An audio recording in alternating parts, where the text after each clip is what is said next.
standpoint. I'm Gabe Groisman, your host, and I am very, very honored to have with me today Sandra Hagee Parker, my good friend, the executive director of Christians United for Israel for Action, the 501c4 of Christians United for Israel, the largest pro-Israel advocacy group in the country. People are actually very surprised when they hear that. Even I was, even though I knew it. But when people think of pro-Israel advocacy in our country, they immediately think of the Jewish community, which is only 6 million people in our country. Surprise, surprise. Lots of people think there's more of us, but it's actually the Christian community that's out there doing most of the work. And we've had a relationship with Sandy and her family, her father, Pastor John Hagee, and her mother, just an amazing family based in San Antonio. They do incredible work. I've known them for years, and I'm so excited to have her on the show today. Welcome. Thank you, Gabe. Thank you for having me. And for people who are wondering where she is with that cool Rumble microphone, she's actually in the Rumble studios in Washington, D.C. So this is the first Rumble to Rumble office live streaming. I'm in the Rumble locals in Miami, and she's in the Rumble in D.C.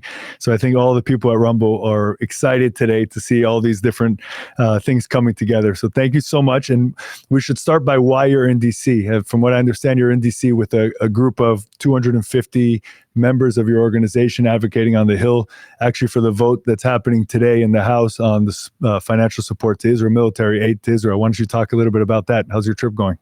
Absolutely.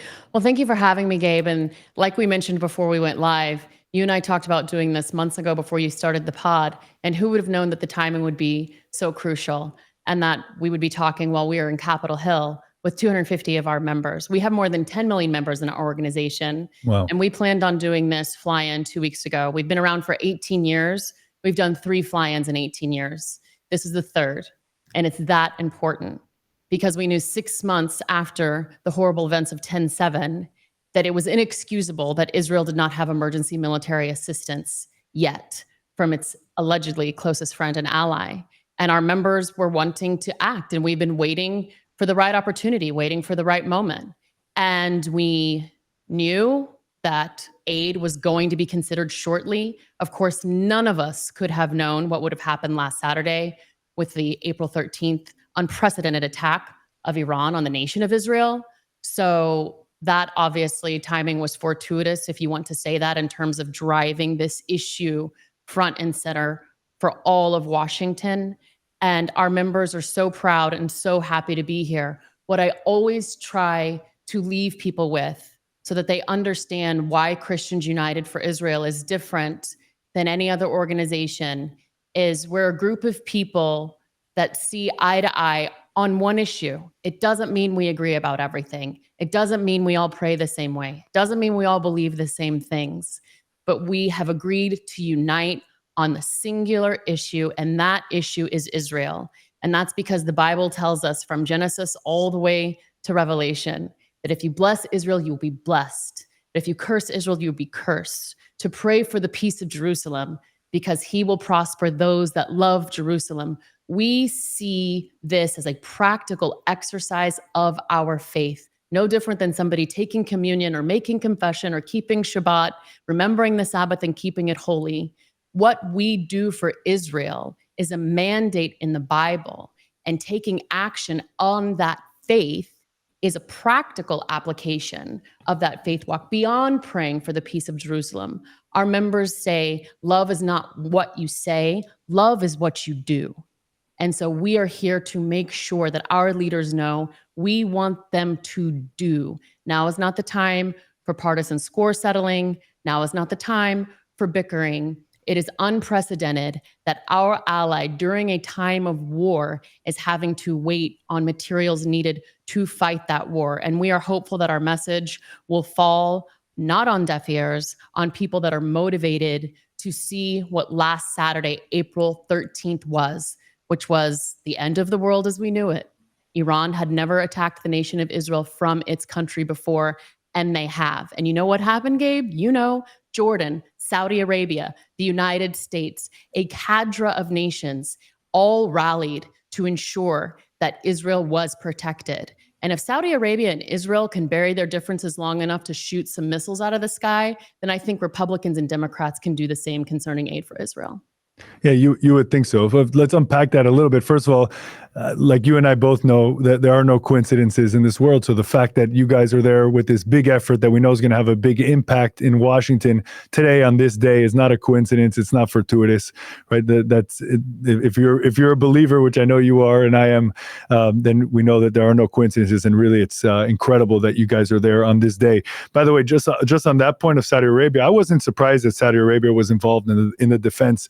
What really did surprise me, and I really studied the region a lot, was that Jordan's involvement really surprised me. Not just that they opened up their airspace, but reportedly they were involved in shooting down some of the drones that came through on Jordanian airspace. That really came through to me, and like I love how you put that, right? I mean, if they could put their differences aside, and in Jordan, believe me, they have differences even more than Saudi Arabia with Israel, and they can do it and do the right thing. And the United States did the right thing on that day as well. So did the United Kingdom and France. Republicans and Democrats, it's another question. And even Republicans and Republicans. The Washington Post put out a good article, mostly good article about the efforts that you and your group are doing, are undertaking in Washington. And it wrote, you guys were clearly calling out at least the Freedom Caucus, which a portion of whom is at least making it very difficult for this aid to be passed, for the listener's sake. Basically what their position is, most of them, and it's not an excuse, it's a reason, for most of them is they say, well, we can't pass any expenditures unless there's an offset. And they tried the offset. They tried the offset with the IRS offset, and it didn't work. And they knew it wasn't going to work. Right. So that was if we're calling balls and strikes, when the Republicans in the House passed the bill, the funding for Israel with the IRS offset, they knew it wasn't going to pass. They knew it wouldn't go anywhere. So now it's time. This is the real time, and people don't realize that Iran it's not just, they're not just saying it, but their plan is to go after Israel and then the United States. Israel's just the little Satan. The U.S. is the big Satan. But I'd love to understand a little bit more about who make up your 10 million members. 10 million members of Christians United for Israel. Sure. We can't even get 100 Jews together to agree about something. You have 10 million Christians that are together. What's the makeup of the membership of Christians United for Israel? It's truly amazing. It's believers from all walks of life. We are diverse in terms of demographically, age. We have campus chapters starting at the high school level. We have hundreds of chapters on college campuses nationwide. We have CUFI in our churches in terms of combating anti-Semitism in Christian congregations because it's there. We have CUFI at the community level in terms of getting involved through congressional liaisons at state level education, whether it's IRA, BDS, Holocaust education. And then, of course, we have CUFI at the federal level. We have an outreach to meet every single member at where they are at in their walk of life. And again, it was something that in 2006, Pastor Hagee said, we need to learn something from the Jewish people, and that's to believe their enemies. So when Ahmadinejad was calling for the destruction of Israel and calling Israel a one-bomb nation, and at that point, Pastor Hagee had been doing these nights to honor Israel's, which I know you and your family have been to, Gabe. Thank you for your support. Since 1981, he had been doing it for over 30 years. And after 30 years, he said, I think if I can get all of these churches together and all of these leaders together that for the past 3 decades have said that we see this issue as a clear-eyed element of our faith, that if we can say, listen, we're going to agree on this one issue and we can all band together, then we really have the power to create change, because at the end, it all comes back to the Bible, right? The Torah, Gabe. God says where there's unity, there's a blessing. And that doesn't mean we agree about everything, but just because you don't agree about everything doesn't mean you can't be united. And that's what we do at Christians United for Israel. That's amazing. And Sandy, is Christians United for Israel all evangelicals, or are different churches also involved? Any faith walk. Basically, if you proclaim to be a Christian, and full disclosure, we have some Jewish members as well. They're like, hey, I'm a part of AIPAC. Can I be a part of CUFI? It's like, sure. Make the tent as wide as you want it to be. For anybody, I'll put cart before horse and just throw it out there.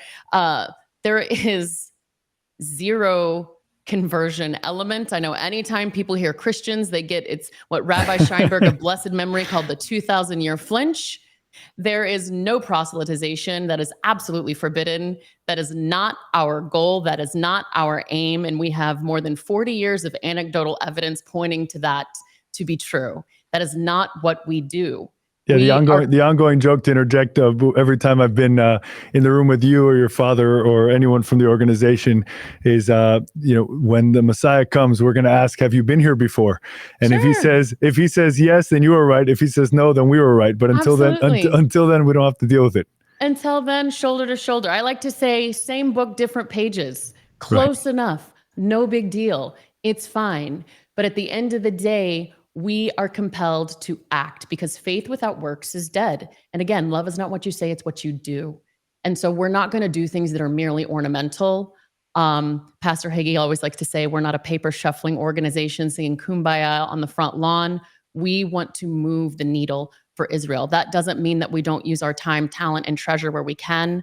We've, through our members, sent over $10 million individually for first-line responders from 10-7 in the South and other organizations in Israel. But we also have the power through the unity of our voice to help send billions of dollars from the United States of America to our dearest friends and allies, Israel, who needs it. And it doesn't matter how you pray, and it does not matter how you vote. There is no room for anything other than unity on this issue. And you said it better than I've heard anybody say it. Republican and Republican bickering is holding this up, and we need that not to be the case. Yeah, so let's talk a little bit about what's going on with the Christian community, at least in public discourse. It seems that since October 7th in particular, we're not seeing the kind of support the broader we in the United States from the Christian community. You know, we see groups like Kufi and your family and other individuals who we can call out who have been amazing, but sort of the public discourse. And I know I have sort of a bias. I live a lot on social media and the social media lenses that you put on, that one puts on. And it's like, I always say, but I always have to remind myself that Twitter isn't the real world, and the real world is outside. And there's actually, I think Ben Shapiro said when he was on my podcast, he said, when you walk outside, there's still grass growing that you can put under your feet, and there's flowers, and there's humans, and there's relationships, but we get stuck sort of in this world. But the flip side of it is the alternative media space, and then also mainstream media, does have an impact on the real world. So it may not be the real world, it has an impact, and we're seeing a lot of pushback. Tucker Carlson is a great example of that. And you push back hard on Tucker Carlson, who's recently been on a rampage, it looks like, against the Jewish people, against Israel. He had a pastor from Bethlehem talking about how bad the Israel treats them when they're actually controlled by the Palestinian Authority. And Bethlehem was 80% Christian until the Oslo Accords, and the Palestinians took over Bethlehem to their control. And once they did, now it's 20% Christian. It flipped entirely because of their persecution of Christians. So things that are flat out lies are out there. And I'm wondering, what do you think can be done to push the narrative that you guys are pushing, sort of that the support of the Christian community to Israel, not to be nice to Jews, but because it's good for Christians? Well, I would say specifically with respect to that Tucker issue, he was using the clerical collar of that pastor as a fig leaf to again drive a wedge between Christians and Jews. That pastor has accused Israel of apartheid. That pastor has praised the 10-7 Hamas attacks. That pastor has said that Hamas responded because Israel is guilty of genocide. So I would say that any pastor that does not support Israel does not believe the Bible. You're just not a pastor. So that takes care of that. Collar notwithstanding. Can you explain why? Because it is a fundamental. Jerusalem is the city of God. The Bible says that God has his name there. God, Israel, and the Jews are a three-legged stool. And Christians see that, and they see it clearly. And a stool cannot work. A three-legged stool does not work absent all three of those elements. And again, that doesn't mean that we're not allowed to have opinions about the government of Israel, but similarly, the government of Israel is a sovereign thing. They have a democracy. They have citizens. They have elections. What they decide to do for themselves as a nation is their business. Our support of Israel is not conditional, predicated on who's sitting in the Oval Office or who is sitting in the Knesset. Our position will not change because our support for Israel is not conditional. However, our support for politicians who support to Israel is conditional. That is conditional. Well, those are strong words. And in your article, I have here on my notes from the National Review, but people should look it up. It came out April 14th, just a couple of days ago. The first line is, "I am a Christian. I stand with the Jewish state and her people. Christ is my king, and spoiler alert, he's also a Jew." And you talk about how Tucker Carlson and how this wedge he's trying to drive and that he's going to fail. You talk a little bit about why you felt like it was important to speak out against Tucker and against this broader movement to drive a wedge between Christians and Jews. Yeah. Well, it's like I said in the piece, I've sat with very religious, devout Muslims who have started the conversation disclaiming anybody that commits jihad or anti-Semitism under the guise of their faith. So I felt compelled, like, hey, he doesn't speak for me. It doesn't matter that he has a pastor sitting right there. It doesn't matter whoever grabs onto his thread and says Christ is king. They don't speak for us, right? And so it's important to speak truth. It's never the wrong time to do and say the right thing. And so, yes, I'm a Christian. Christ is my king. Yes, spoiler alert, he's also a Jew. Tucker Carlson thinking that he's doing anything pivotal by trying to de-Judaize Jesus Christ is failing. The Pharisees in the first century got a jump on him there, but throughout generations, Martin Luther, the Spanish Inquisitors, the Crusades, everybody has tried to use religion to drive a wedge between these two groups when nothing could be further from the truth. Jesus Christ is Jewish. The first family of Christianity is Jewish. The patriarchs are Jewish. The Bible specifically says, if they, the Jews, have blessed us in spiritual things, meaning given us the patriarchs, the first family of Christianity, the Bible, the word of God, the scripture, then we, the non-Jews, are to bless them in physical things, in actual things that we can actually do. And standing shoulder to shoulder with the Jewish state and her people, wherever those people are, be it in Israel or America, is something that we are compelled to do by our faith. So it was important to go on record and to create an outlet for other Christians to say, A, you don't speak for me, and you're the one, Tucker, who's lost the thread, and people like you. So you can interview Vladimir Putin as many times as you want, interview terrorist sympathizers pretending to be spiritual leaders as many times as you want. We see through all of these fig leaves and all of these ways to either legitimize or spiritualize your anti-Christian attitude and anti-Jewish dialogue. Well, and from a practical perspective, just to add to that, if Israel is holy to Christians, which it is, and has so many Christian holy sites, which it does. I've walked the walk and gone to visit the churches and all the sites with friends of mine who have gone to visit, mayors and governors and just friends from different faiths, and seen everything there. Just from a practical historical perspective, the only time that those sites have been protected and open and accessible for Christians is under Jewish rule. So even on top of all the religious aspects to it that you lay out so beautifully, just from a practical perspective, and you can see it. I mean, you can see the Christian sites that are in cities that are controlled by the Palestinian authorities, and Christians can't visit those sites. They have to go with military patrol from the IDF.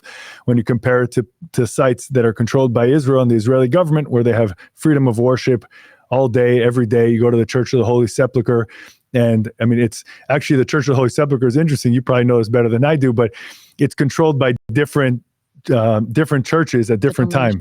Yeah. And so depending on what time you go, so that's sort of Israel as a government is out of it entirely. It's the Christian churches themselves who decide how to divide up the day. There was an old story there about a battle that they had between them, and then the settlement that they had of how they resolved their dispute of how they're going to do it. But it just illustrates what life is like for Christians under Israel versus under any other Arab nation in the region.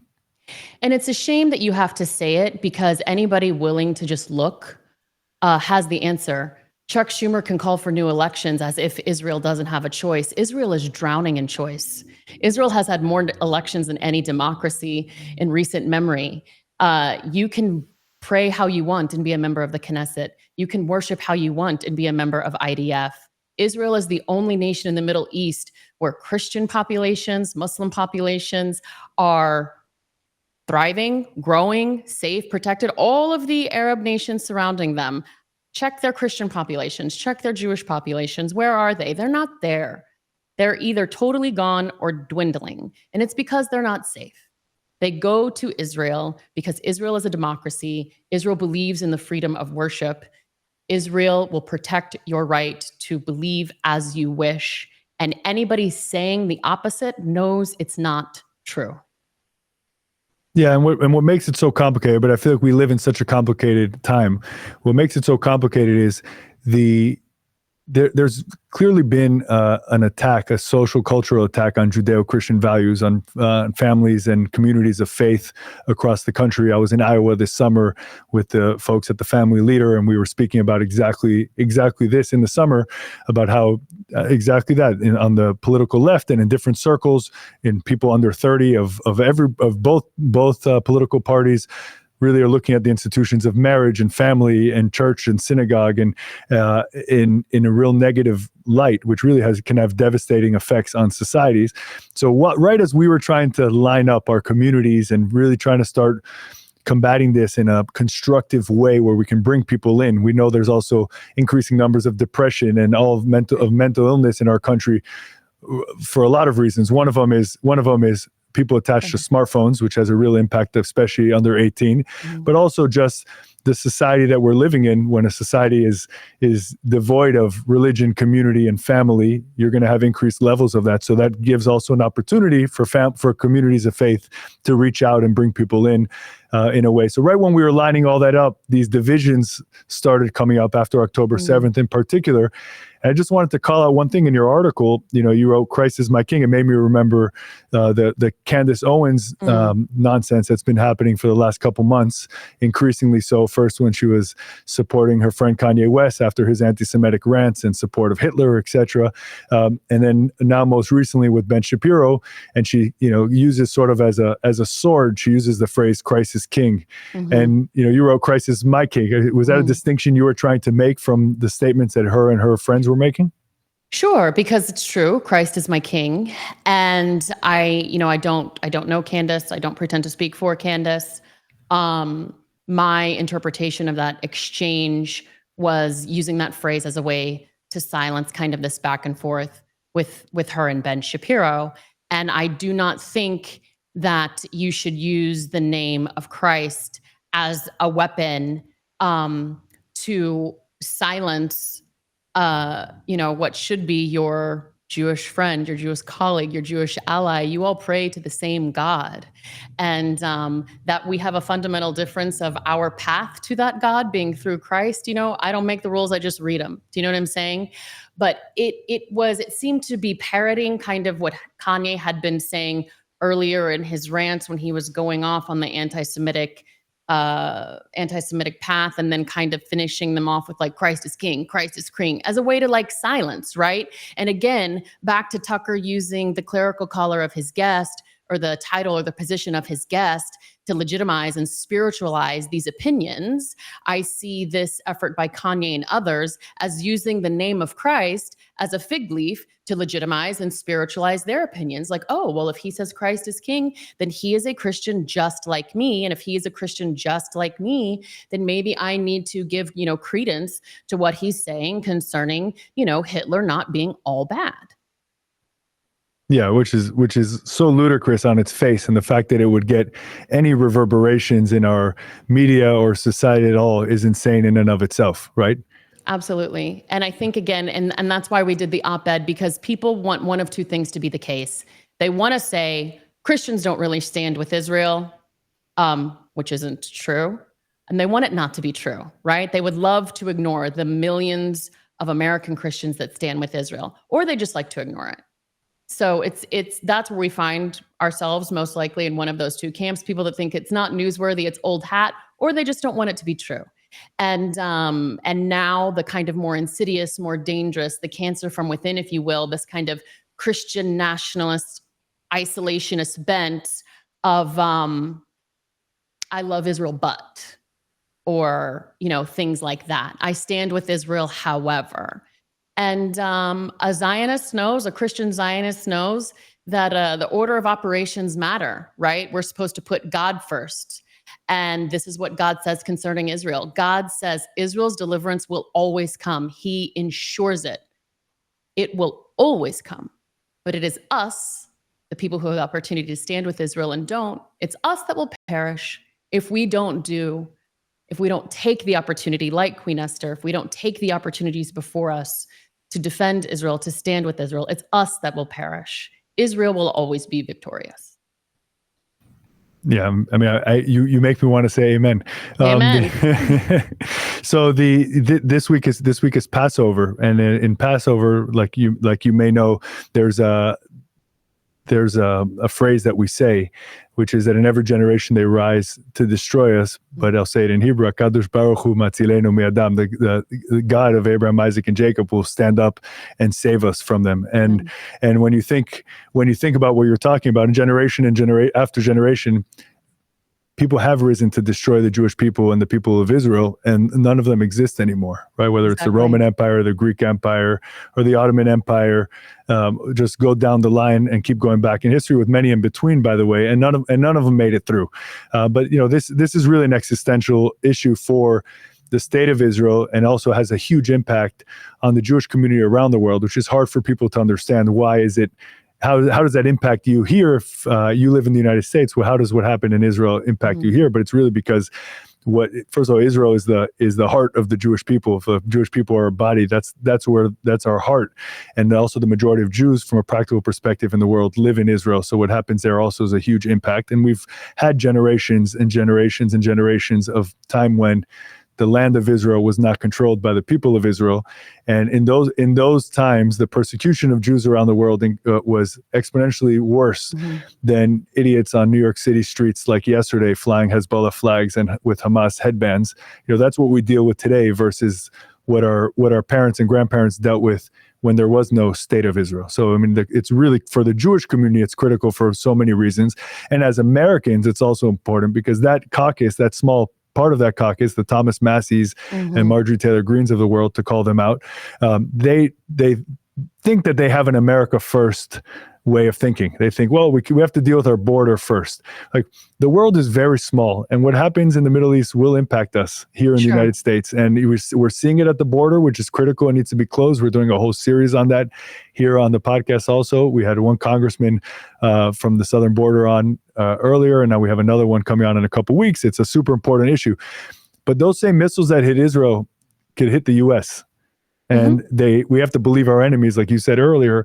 And if we have Iran on one side, backed up by China and Russia, who are all our enemies, rising up against the enemy that's closest to them, their enemy that's closest to them, Israel, as America, we really have an obligation to keep them on that side of the Atlantic and really try to cut their legs out from under them, which is exactly what Trump did. Trump starved Iran. Right? Trump starved Iran, which is why we didn't see it under them. Biden opened the floodgates of cash to Iran by effectively lifting 2 layers of sanctions. And then they had all this money, and then they get going, right? They get going with Hamas and Hezbollah, and now on their own. Why don't you tell us a little bit about, I could talk for days about this. Why don't you tell us a little bit about how your flying is going? I saw yesterday you all posted, you had the speaker speaking to your group. I think that was yesterday. So tell us about how to go with the speaker and what you hear and what are you hearing on Capitol Hill? Yeah, it went amazing. And I'll get to last night in a minute, but you said something and I want to interject. You said, Marjorie Taylor Greene in America first.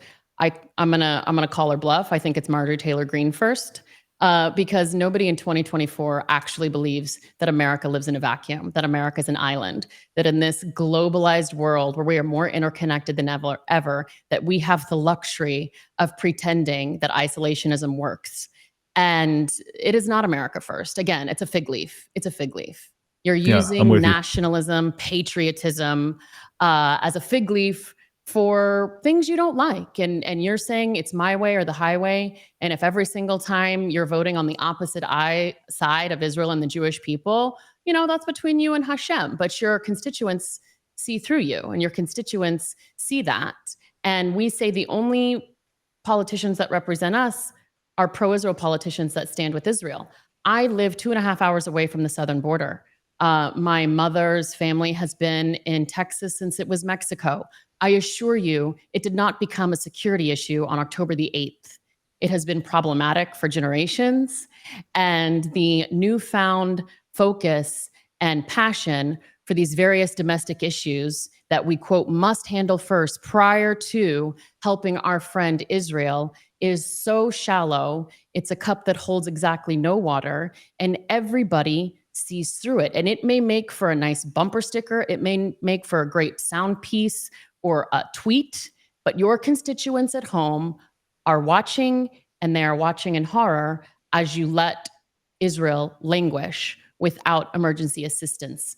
Take us to our fly-in. Last night, we had Speaker of the House Mike Johnson. We had your friend and mine, Ambassador David Friedman.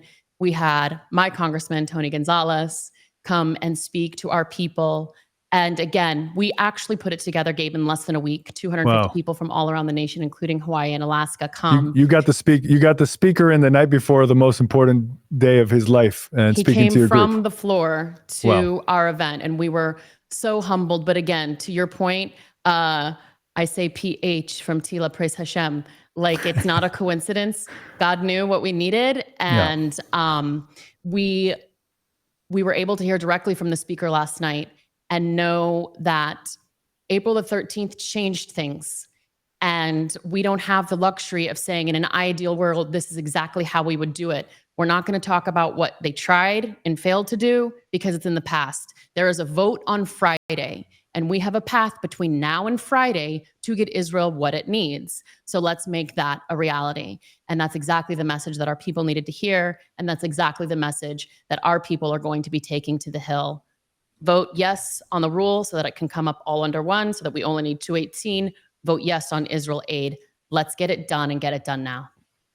It's so important that you guys are there, and so the listeners and the viewers know what's happening is the aid package was broken up into pieces, and then even within each piece, it was broken up into pieces. So Israel and Ukraine are separate, and Taiwan is separate, and there's a Red Sea package for some defense there, and within each of those subsections, which are all going to be different votes, they have specific line items essentially where you're voting for the replenishment of Iron Dome, and you're voting for the replenishment of munitions, etc. So you know what you're voting for on each of these things. Interestingly, or not non-surprisingly, but interestingly, the president put out a statement yesterday through his amazing spokesperson. For those who didn't get the sarcasm, it's there, saying that he won't support a standalone Israel bill.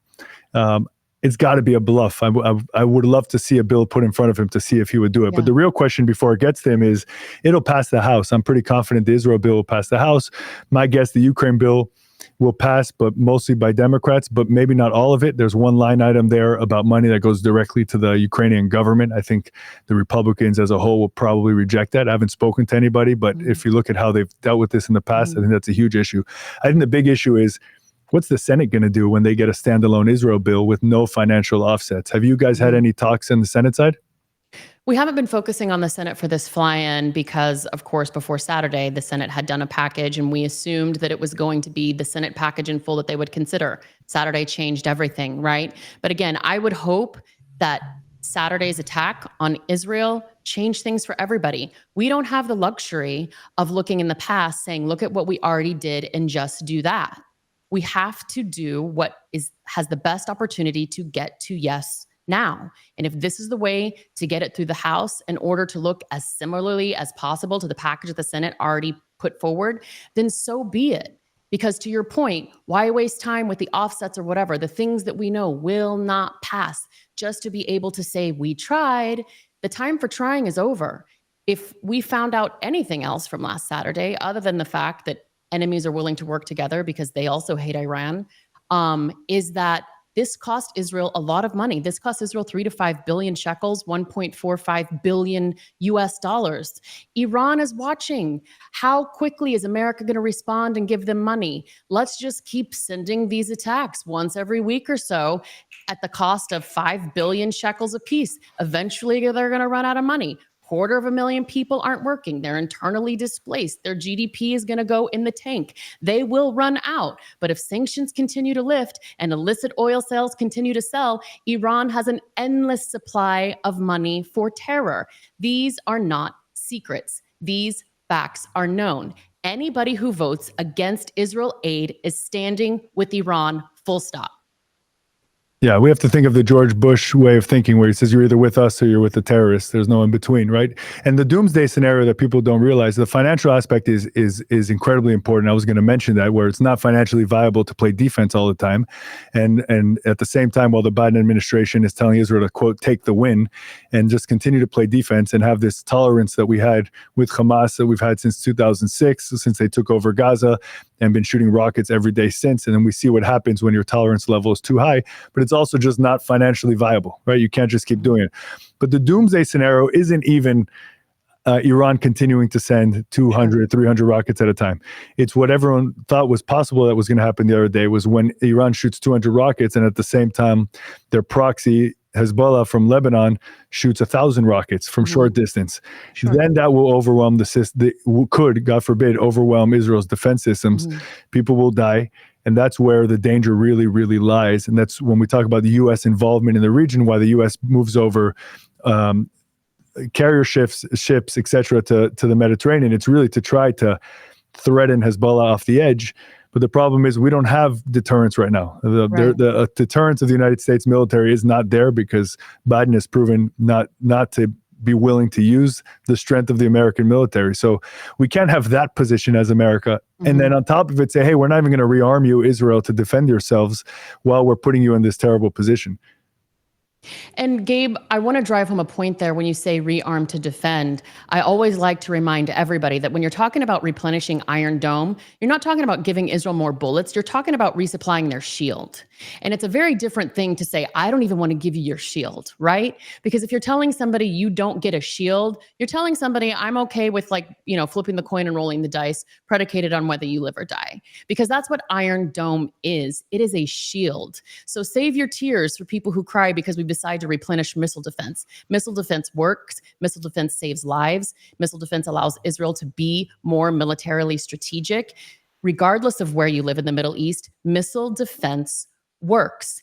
And Iran was watching. We know that there are more than 100,000 rockets on the northern border of Lebanon. It is now time to be stronger than ever, to push back. We have seen what fecklessness gets us. We have seen what weakness gets us. The disastrous nuclear deal under the Obama administration allowed this ball to start rolling, and the Biden's administration continued weakness in the face of Iranian aggression has allowed this attack to happen. Joe Biden told Iran, don't. We saw how well that worked. So it's up to Congress to be the muscle of the American people, the majority of which stand with Israel, and do the right thing and send Israel what they need to completely dismantle Hamas and win this war once and for all, sooner than later. Yeah, and the gamesmanship in Congress on both sides really just explains why the approval rating of Congress is what it is, right? And why the mistrust in government is what it is, because it's tiring even for someone like you or I who follow this very closely and understand the rules and understand why everyone's doing what they're doing, or at least try to. It's still dizzying. It's a dizzying exercise. And it's just, in a sense, I'm like, all right, I understand the games. I understand the positions. But at the end of the day, you got to legislate, right? I mean, you have the power of the purse. You have to use it. Yeah. And there's a reason we expend so much money and we've gone to wars around the world. People get upset with that. They roll their eyes. Why are we fighting wars around the world? Look, have we gone into wars we shouldn't have gone into? For sure.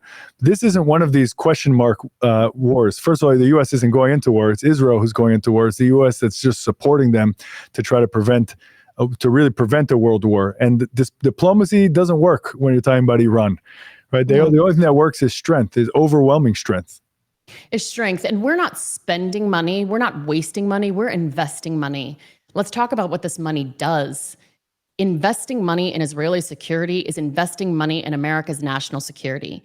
Israel buys weapons from us. Israel improves the technology upon these weapons. Israel tests these weapons, as we saw last Saturday. They no longer become theoretical concepts, and they share all of this knowledge and improvement with us. This literally is an investment in our own national security. The fact that everybody selectively has become a budget hawk on the heels of 10-7 is shameful in light of the government waste This is a rounding error, this $14 billion that we're talking about sending to Israel. So spare me the selective righteous indignation on needing a balanced budget. You need to send Israel what they need. Playing games with an ally, especially in a time of war, is unconscionable. Yeah. Why don't you let's wrap with, tell me a little bit about what your churches have been doing since October 7th, by way of prayer, by way of support. In the Jewish community, it's been all hands on deck. I just came back from Mexico yesterday speaking to the community there. Amazing. It's all over the world. Everybody's on their heels. The ground feels like it's shaking underneath the Jewish community because of the anti-Semitism and the fear of what's going on in Israel. But what's been going on in the pro-Israel Christian world? Well, we couldn't be more proud of the members of Christians United for Israel. As I said, in the wake of 10/7, CUFI, through its CUFI churches, has sent more than $10 million to organizations in Israel. We're talking about smaller organizations that are on the South in the front lines. We have sent 100% of those proceeds as soon as we get them, $50,000 chunks, $100,000 chunks, trajectory changing amounts of money for these smaller organizations, some of whom have lost staff in the terror attacks, lost family members in the terror attacks. So being able to meet that need has been a blessing. The attacks happened on the 7th. By October the 15th, CUFI churches were having Israel You Are Not Alone Sundays. What does that mean? We were sending them graphics, sermons, pulpit notes, saying this is the message that you need to preach this Sunday and every Sunday that you can feel compelled to thereafter, to let your congregation know that now more than ever, Israel needs to hear that they're not alone from somebody other than the Jewish community. We started a national billboard campaign from Times Square. We still have it up. Times Square, if you want to see us, our billboard is there. Israel, you are not alone. Chicago, painting on the side of buildings, states all over the nation, Israel, you are not alone campaigns to make sure that the Jews that were within the pockets of America also knew that they were not alone. Because when you have Jewish students being hunted on campus, hiding in the library, you have a problem. And so through outreach directly to our campuses, our campus chapters have been more active than ever because you and I both know that's the front line concerning anti-Semitism. We have been shipping out and posting yard signs as fast as we can make them so that people can put them in front of their churches, in front of their businesses, in front of their homes. Israel, you're not alone. And then, of course, our summit, which is coming up July 28th through 30th, where we're going to be lobbying our members of Congress again on standing unequivocally with the nation of Israel. One of the things we lobbied on last year was the SHIP Act, and I heard it went out of committee and Senate today. I'm glad they started paying attention today, which is to close the loophole for illicit oil sales for Iran. It's terrible when sanctions get lifted and they have access to $3 billion, but let's not pretend that they're not making $80 billion annually in illicit oil sales. That needs to stop. So whether you're talking about something hyper local at the community level, whether it's yard signs, sending money directly to Israel, engaging our churches in a new way post 10/7, engaging in this national campaign post 10/7 for Israel, you're not alone, or of course seeing Pastor Hagee speak, not preach, on the Mall November the 14th in front of 300,000 Christians and Jews. I was there. Yes, exactly. We've been doing everything that we can, shouting from the rooftops to remind Israel and the Jewish people, both here and there, that we stand with you and there is no room for daylight between us. Wow. So Sandy Parker, Hagee Parker, thank you so much for joining us. I mean, it's such an honor. I want to tell you, my friendship is very dear to me, and there's people that you meet through your life that really have an impact on you, and your family fall in that category, and just really special people who've dedicated themselves to supporting the state of Israel, but from a totally different perspective than my own. And the friendship has been incredible. Watching the work you guys do is spectacular.